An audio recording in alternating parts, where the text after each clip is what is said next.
Bisakah Tuhan yang maha mampu itu menciptakan batu yang sebegitu besarnya sampai dia tidak mampu angkat? Itu kan menjadi pertanyaan sebaliknya gitu kan? Itu menjadi pertanyaan paradoks. Kids, Assalamualaikum warahmatullahi wabarakatuh. Jumpa lagi teman-teman, Tren Quran. Jadi pada kesempatan kali ini kita akan membahas salah satu podcast dari Denny Sumargo bersama Koh Donditan dan juga Coki Pardede. Jadi dalam podcast tersebut ada pembahasan terkait soal kemampuan Tuhan. Nah, dari situ pertanyaannya muncul bahwa apakah Tuhan yang Maha Kuasa mampu menciptakan sebuah batu yang cukup besar sehingga Tuhan sendiri tidak mampu mengangkat. Nah, pada kesempatan kali ini kita akan jawab dengan satu jawaban yang mungkin buat teman-teman belum ditemui pada podcast tersebut dan juga banyak artikel lainnya. Jadi karena kita akan menggunakan kaidah usul untuk menjawab pertanyaan tersebut. Jadi seperti apa ulasannya? Ikuti terus videonya.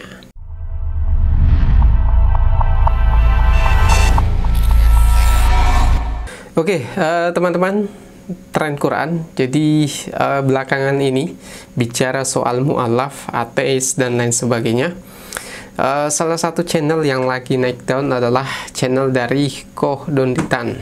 Nah, kebetulan karena lagi viral-viralnya, Denny Sumargo kemudian mengundang Donditan untuk melakukan podcast bersama dan juga bersama dengan Coki Pardede.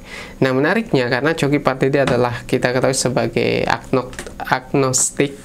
Jadi dia bukan ateis, sebenarnya agnostik. Dan sedangkan Koh Donditan adalah seorang mu'alaf yang kemudian saat ini menjadi pendakwah yang materi dakwanya adalah perbandingan antara beberapa terbitan Bible yang kemudian dijelaskan di videonya. Nah, khusus pada kesempatan kali ini kita akan menayangkan dulu video yang ditampilkan di podcast Denny Sumargo. Jadi silahkan ditonton dan setelah itu kita akan berikan satu dalil yang menurut kami itu bisa jadi pegangan teman-teman ketika mungkin ditanya pertanyaan yang sama.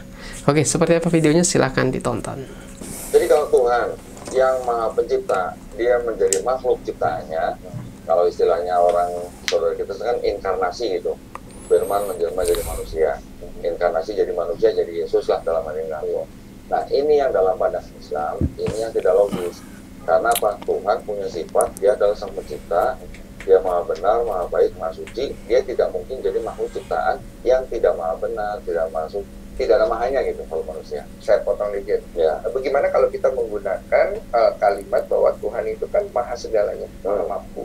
Ini kan sering banget di sosial media kita lihat. Artinya mampu-mampu saja kan dan bisa-bisa saja kan dia menjadi apapun itu bentuk atau form yang Tuhan kehendaki kan gitu. Kalau kita bicara maha mampu, maha bisa, gitu kan, sesuai dengan pribadinya gitu. Nanti bisa timbul pertanyaan begini, Bang Denny.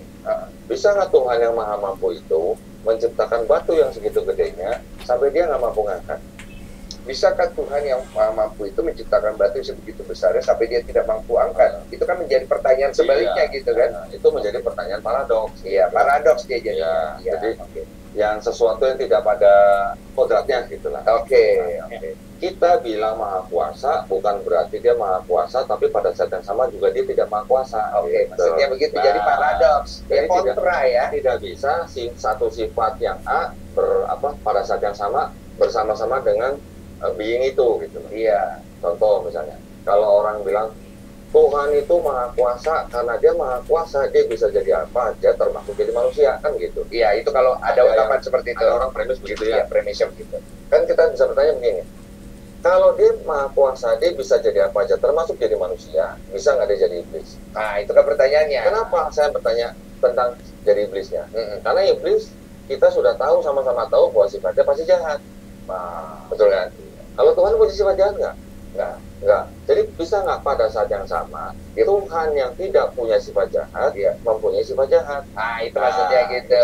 Oke, teman-teman, setelah menonton video tersebut, jadi Koh Donditan itu sebenarnya memberikan perumpamaan karena menjawab pertanyaan dari Coki Pardede. Jadi apakah Tuhan bisa menciptakan batu yang sebegitu besarnya sehingga dia sendiri tidak mampu mengangkatnya? Jadi jawaban kita sederhana. Pada kesempatan kali ini kita mau menggunakan satu kaidah usul Yang mana kalau teman-teman belum paham apa kaidah usul itu sebenarnya seperti sebuah kaidah kata-kata yang disusun oleh ulama yang sumbernya adalah Al-Quran dan hadis sendiri, baik itu secara tersurat maupun tersirat.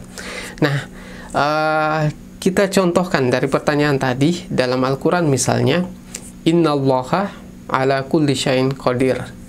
Jadi sesungguhnya Allah ala kulli syai'in terhadap segala sesuatunya itu ala kulli syai'in qadir. Jadi maha berkehendak. Jadi artinya kalau kita pahami secara sederhana dari terjemahnya bahwa Allah Subhanahu wa Ta'ala berkehendak untuk melakukan segala hal atau apapun itu. Nah, menyambung dari pertanyaan tadi bahwa apakah Tuhan bisa menciptakan batu yang sebegitu besarnya sehingga dia sendiri tidak mampu menjawabnya. Nah, jawaban yang menurut kami tepat untuk persoalan ini, jadi kita menggunakan kaidah usul ma min amin illa wa qad hassasa. Jadi dalam kaidah tersebut disampaikan bahwa tidak ada satupun kalimat yang redaksinya umum, jadi ini terjemahan bebasnya, illa wa qad khassasa, kecuali ada pentakhsisnya. Jadi maksudnya seperti ini. Jadi kalimat apapun itu yang redaksinya umum, maka pasti ada takhsisnya, ada penghususannya. Nah, seperti kata tadi bahwa sesungguhnya Allah Subhanahu wa Ta'ala berkehendak untuk melakukan segala hal. Jadi innallaha ala kulli syai'in qadir itu bisa kita pahami dengan kaidah usul tersebut bahwa sekalipun dalam redaksinya itu umum, maka pasti ada takhsisnya. Karena kalau tidak, kita katakan Allah berkehendak melakukan segala hal, misalnya Allah jadi manusia, seperti yang dipahami oleh teman-teman kita yang Nasrani, yang menganggap bahwa Tuhan bisa menjadi manusia karena Tuhan maha bisa. Tapi dari kaidah ini menyatakan bahwa sekalipun Tuhan maha berkehendak, tapi dia dibatasi bukan karena ketidakkekuasaannya, tapi di satu sisi Tuhan mempunyai banyak sifat. Nah, itulah sebabnya kenapa dalam Islam ada 99 sifat Allah Subhanahu wa Ta'ala.